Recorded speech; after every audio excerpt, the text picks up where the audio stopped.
मुहद्दिस आज़म पाकिस्तान मौलाना सरदार अहमद साहब रहमतुल्लाह अलैह के पास ना एक बूढ़ी अम्मा अपना बेटा छोड़ गई। तो हज़रत साहब ने कुछ 2, 4, 5 महीने रखा। तो बाद में उसकी अम्मा को बुला के कहा कि भाई तू बेवा है, बेटा तेरा यतीम है, मैं नहीं चाहता कि इसका वक्त ज़ाया हो।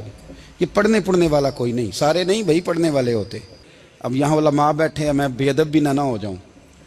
कुछ पूरे 8 साल लगा के भी आ जाते हैं, सनद भी उनके पास होती है। नाराज ना हो जाना, ये तो सब अच्छे लोग हैं, सनद होती है पर पता पुता कोई नहीं होता। ये आला हज़रत ने लिखी है बात, सनद होती है, पूरी डिग्री होती है, उस पर कई लोगों के साइन भी होते। तो बहुत सारे तालिब इल्म ऐसे होते हैं जो मदारस में कहते हैं मैं फाजल फलां हूँ, लेकिन कोई शय पास। तो मौलाना सरदार अहमद साहब मुहद्दिस आज़म पाकिस्तान रहमतुल्लाह अलैह उस बूढ़ी को कहने लगे तेरा बेटा कुंद देना है, पढ़ना पढ़ाना इसने कुछ भी नहीं, तो यतीम बच्चा है, कल को तू कहेगी कि मेरे बेटे ने वक्त ज़ाया किया तो वापस ले जा।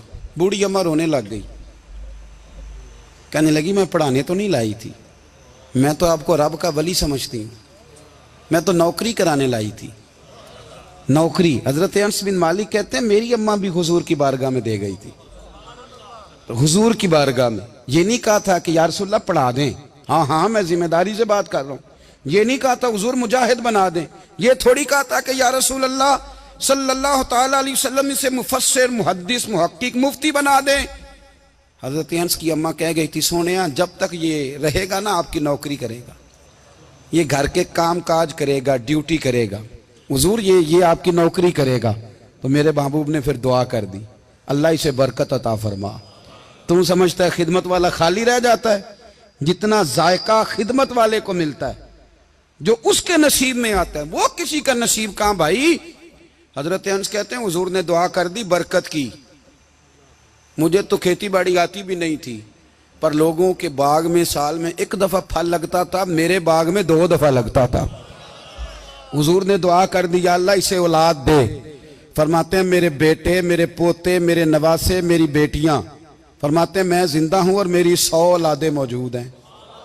परेशान हो गया 100 सुन के कि बच्चे 2 ही अच्छे, 100 औलादे मेरी मौजूद हैं। हजरत अनस बिन मौलाना सरदार अहमद साहब के पास ना छोड़ गई बच्चा, कहने लगी हजरत जी मैं को पढ़ाने के लिए थोड़ा छोड़ गई हूँ, मैं तो इसलिए छोड़ के गई हूँ कि आप मेहरबानी करें, खिदमत कराएं।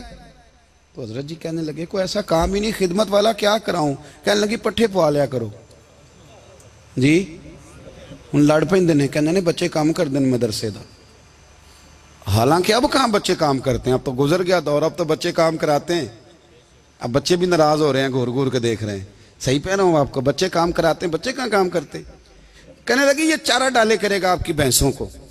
तो हजरत ने उसको कहा कि बीबी चारा मेरी भैंसों को डालने के लिए मैंने बंदा रखा हुआ है, तो तू जा ले जा। कहने लगी हाथ बांध के हुजूर मेहरबानी करें रख लें, चारा डालेगा। और पुत्र तवज्जो से चारा डालना हजरत की भैंसों को। रोने लगी, हजरत ने रख लिया, महीने का खर्चा भी देते। शाम को ना वो सारा दिन काम करता, शाम को आके पैरों में भी बैठ जाता, हजरत जी लाएं तेल थोड़ा सा, पैर ना दबा दूं। 8 साल साथ वाले पढ़ते रहे, ये बेचारा नौकरी करता रहा, मेरा रूप भी नहीं ते मेरा रंग भी नहीं, और मैनू यार मनान दा टंग भी नहीं। कभी कभी ना हजरत बिलाल हबशी फारग होते ना, तो नबी पाक की बारगाह में अर्ज करते हुजूर कोई काम तो नहीं, सारे हो गए, हुजूर जाऊं जरा, चले जाते। एक दिन सलमान फारसी कहने लगे या रसूलल्लाह ये बिलाल कहाँ जाता है।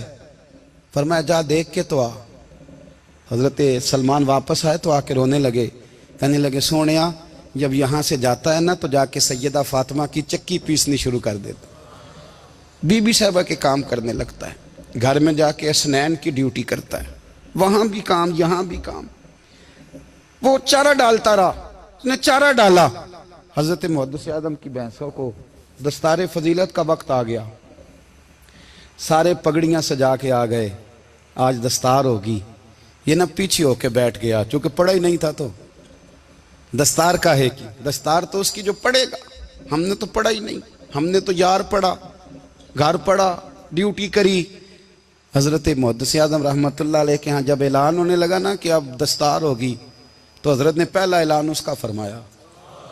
तो मजा वाला बंदा कपड़े भी कदी कदी बदल दे ना, वो कहता है जिस हाल में भी था मैं पलट के देखने लगा कि पढ़ा पढ़ाया तो है, कोई शय नहीं। तो ये माजरा क्या है, पीछे से उठ के आए तो कहते हैं बाकियों की दस्तार किसी आलिम ने की, किसी सूफी ने की, लेकिन ये भैंसों को चारा डालने वाला जब आया तो मुहद्दिस आदम ने फरमाया पगड़ी के बाल को कोई हाथ ना लगाए, ये सारी दस्तार मैंने करनी है।